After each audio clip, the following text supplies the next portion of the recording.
Hello வணக்கம் viewers. வடுடியம்மன் channel உங்களை அன்புடன் வரவேற்கிறது. எல்லாரும் நீண்ட ஆயுளுடன் சகல சௌபாக்கியமா இருக்கணும்னு வாழ்த்துட்டு இன்னைக்கு நம்ம வடுடியம்மன் சேனலுக்குள்ள போறோம்.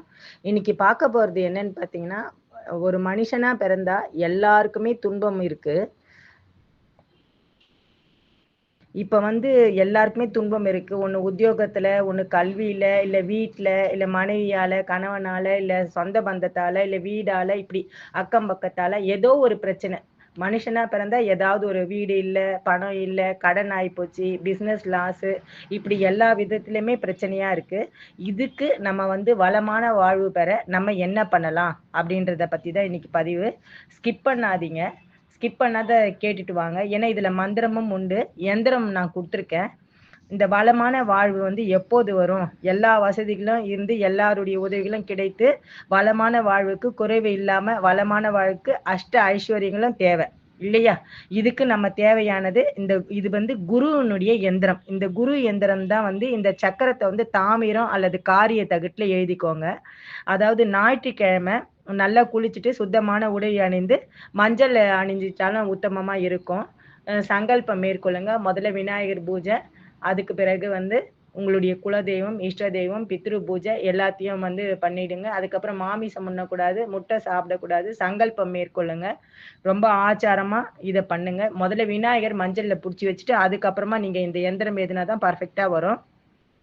விநாயகருக்கு விநாயகர் முன்னாடி மஞ்சள் புடிச்சு வச்சுட்டு, இந்த எந்திரத்த விநாயகர் முன்னாடி வரைஞ்சிட்டு, அதுக்கு பிறகு பிராண பிரதிஷ்டை குடுங்க.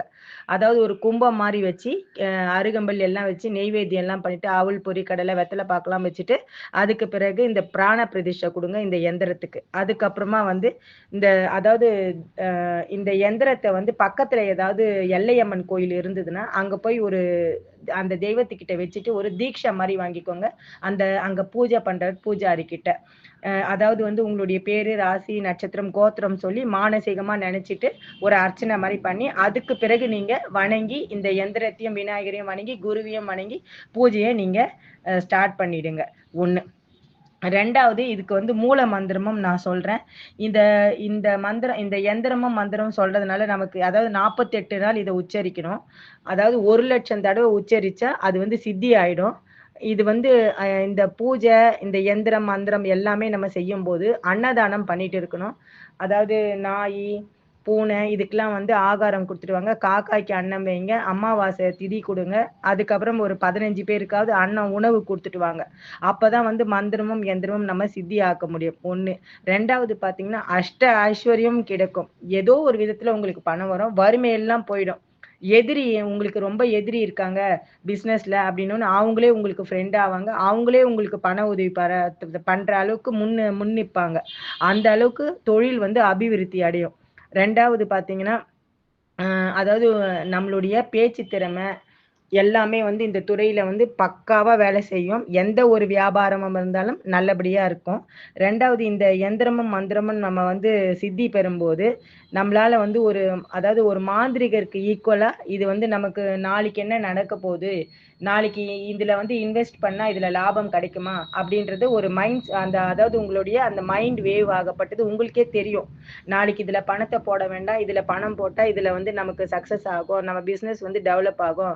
இல்ல இந்த நபர்கிட்ட போனா இவர் ஏமாத்துவாரு அப்படின்றது உங்களுடைய உள் மனசே சொல்ல ஆரம்பிக்கும்.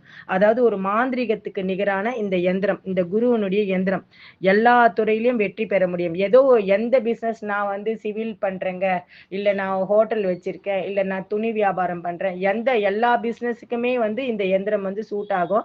அதனால பிசினஸ் பண்ற இடத்துலயும் நீங்க இது எந்திரம் எழுதிட்டு ஒரு ஃப்ரேம் மாதிரி போட்டு இதை வைங்க. இந்த எந்திரம் எழுதும்போது உங்களுக்கு சந்திராஷ்டமம் இருக்கக்கூடாது. குரு ஓரையிலே எழுதுங்க. இது குருவினுடைய எந்திரம். அதனால குரு ஓரையில எழுதுங்க. 1. 2வது நான் சொன்ன அமாவாசைக்கும் எழுதலாம். எப்படி உங்களுக்கு இப்ப பௌர்ணமி வருது, பௌர்ணமி அன்னைக்கும் எழுதலாம். குபேர லட்சுமி பூஜையும் பண்ணிட்டு அந்த எந்திரமும் வச்சு நீங்க அந்த நவகிரகத்துல குரு பகவான் இருந்தாருன்னா அங்கேயும் வச்சு ராசி, நட்சத்திரம், கோத்திரம் சொல்லி அர்ச்சனை பண்ணிக்கோங்க வியூவர்ஸ். நிறைய பேர் சப்ஸ்கிரைப் பண்ணுங்க, லைக் பண்ணுங்க, ஷேர் பண்ணுங்க. ரொம்ப நன்றி.